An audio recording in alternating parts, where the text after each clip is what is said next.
Nice to see you today. So today we're talking about evaluations during this pandemic time frame. Disclaimer, I am living in Minnesota, if you couldn't tell from my funny accent. So keep in mind that if I talk about time frames or maybe specifics to testing, it might differ in your state a little bit or a lot. So keep that in mind.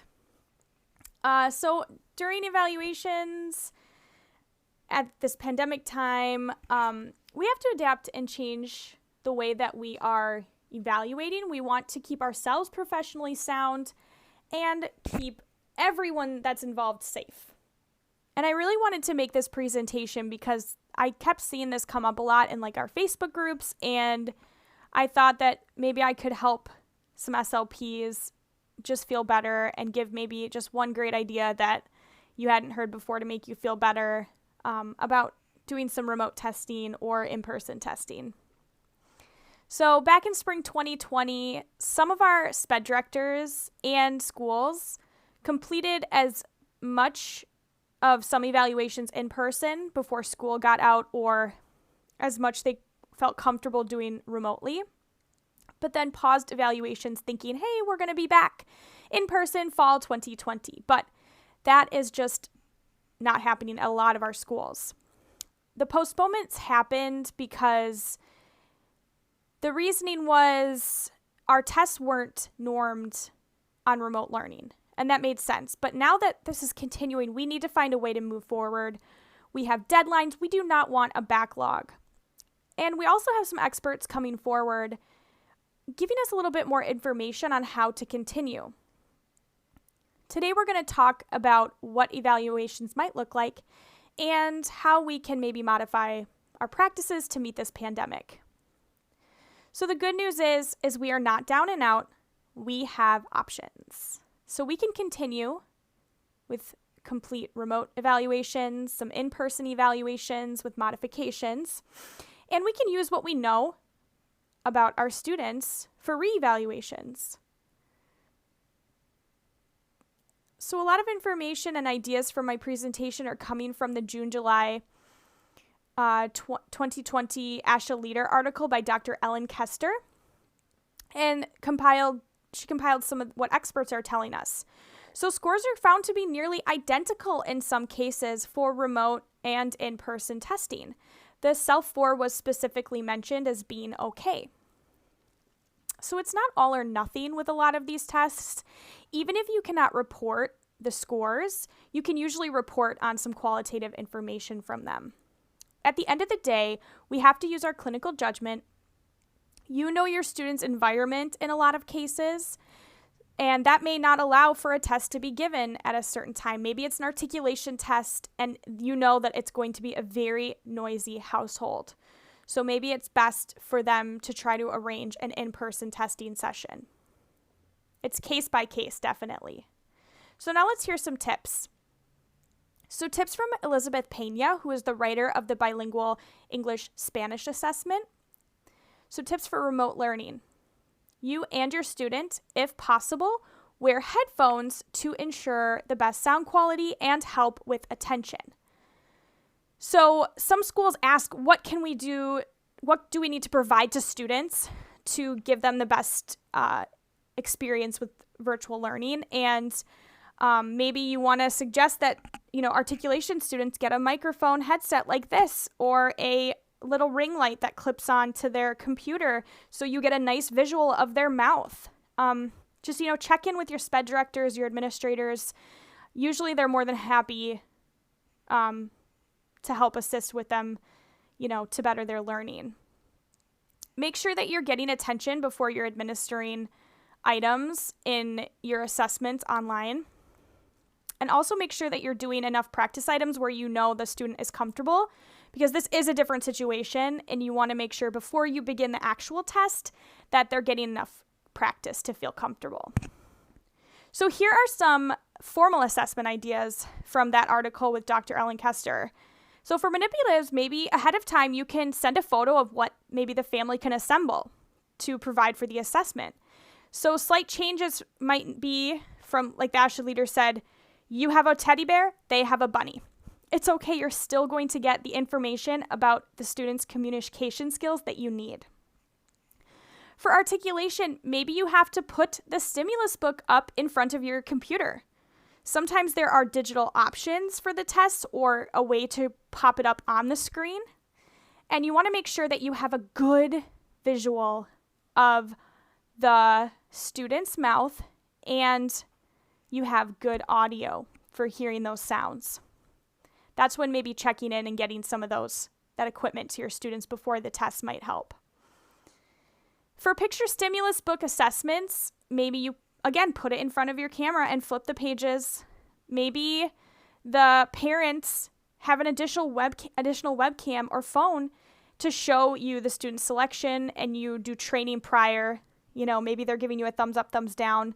And I know this is not always the case that you could do with someone to get huge parent involvement, but it's a really nice idea to maybe try working with parents and how you can complete it remotely.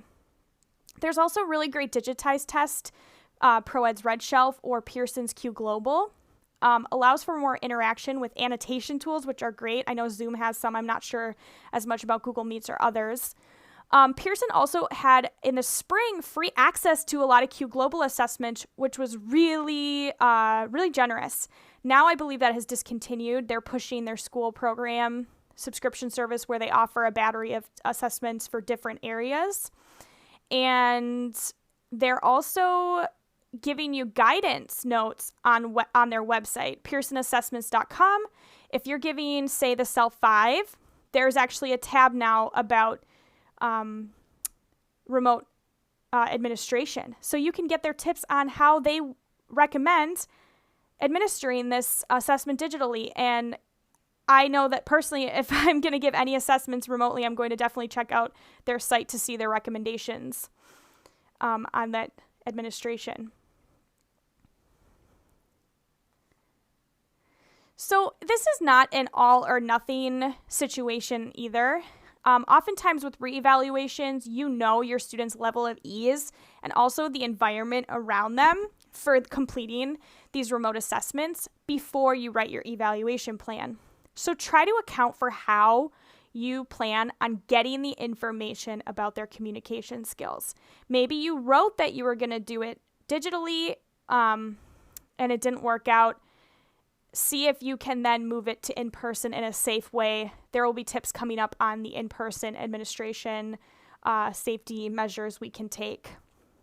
In your report, always describe your administration and response format, differences when reporting those scores, and interpreting the results of the tests conducted remotely. So you shouldn't write that scores should be interpreted with caution. Instead, you want to say the specifics of how you administered and then include, the write-up in your summary, and it all ties together at the end.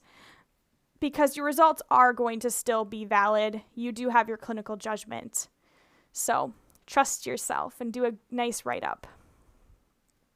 For informal evaluations, there are options to complete remotely. In Minnesota, we do reevaluations every 3 years, so maybe it's different for your school, your states, and maybe also different requirements. We need to show a continued need, and in Minnesota, formal assessments are not required to demonstrate that continued need. So we can use things like language samples, expressive and receptive tasks that are informal that we create to show a continued need. Dynamic assessments, narratives. During these re-evaluations, really stress to yourself that you have insight and experience with this student, and so use your data from sessions. Like we're saying, use those tasks. Don't feel like you need to do a full-length formal assessment with re-evaluations.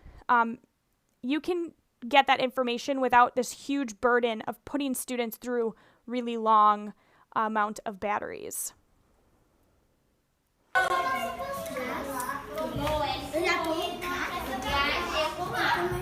Classroom observations. I loved this suggestion. that we can do classroom observations, but it's going to look differently because now classroom is digital. So instead of sitting in their classroom in a corner, you want to get the teacher's permission, get their Zoom link, their Google Meets link, and observe them in the whole group lesson. See how they're interacting at home with others in the group, with the teacher. See how you can get some communication information just from the digital classroom environment. I love that idea. I love it. We'll also be completing in-person evaluations now or at some point. And we want to keep ourselves and our students safe. And these are some things we should keep doing. Wear a mask and a shield. Also have the student wear at least a mask. And when you need to see a mouth for articulation tests, have them wear a face shield. Have them sit behind a plexiglass barrier. You want to disinfect all manipulatives and surfaces between clients and evaluation use. You want to wash your hands often. Try not to touch your eyes and your face, and don't adjust your mask. I know it's really hard.